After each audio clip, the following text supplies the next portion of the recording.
Did you sleep well last night, ya Rafat? Yes. I had enough sleep and I am feeling very fresh.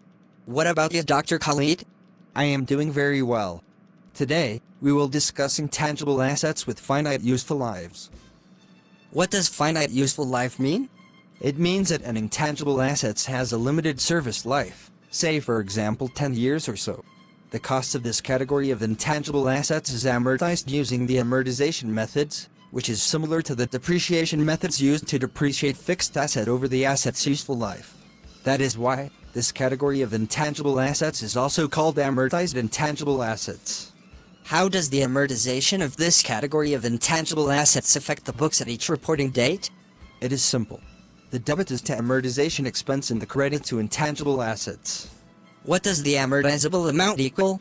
The amortizable amount equals the amount of historical cost or the cost initially assigned minus the salvage value. How we can arrive at the carrying amount of this category of intangible assets? The carrying amount of an intangible asset of finite useful life equals its historical cost, minus accumulated amortization and any impairment losses. What the impairment losses are? As we mentioned earlier, the carrying amount is the historical cost, minus the accumulated amortization. Impairment losses are the excess of the carrying amount of an asset over its fair value. Such excess is identified by the impairment test. How we can perform the impairment test for intangible assets with finite useful lives? That is a wonderful question, Rafat. It is a two-step impairment test, which is applied to fixed assets and intangible assets with finite useful lives.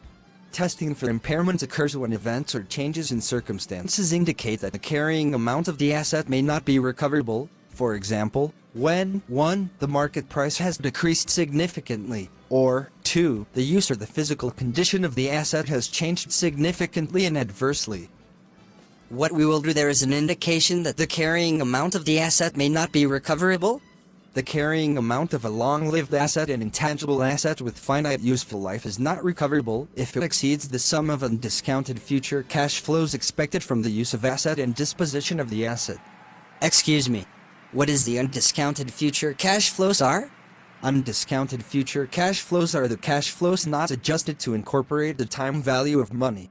It is the opposite of the discounted cash flows and merely consider the nominal value of cash flows. What we will do if the two-step impairment test reveals that the carrying amount of the asset is not recoverable? An impairment loss, which equals the excess of the asset's carrying amount over its fair value, is immediately recognized in the income from continuing operations. Are there any differences between US GAAP and IFRS in this connection? Yes. 1. An impairment loss for an asset, other than goodwill, may be reversed if a change in the estimates used to measure the recoverable amount has occurred. 2. The test for impairment of asset, other than goodwill, has one step, which is to determine whether an asset's carrying amount is greater than its recoverable amount. Greater here means greater of fair value minus costs to seller value in use. I feel hungry, Dr. Khalid.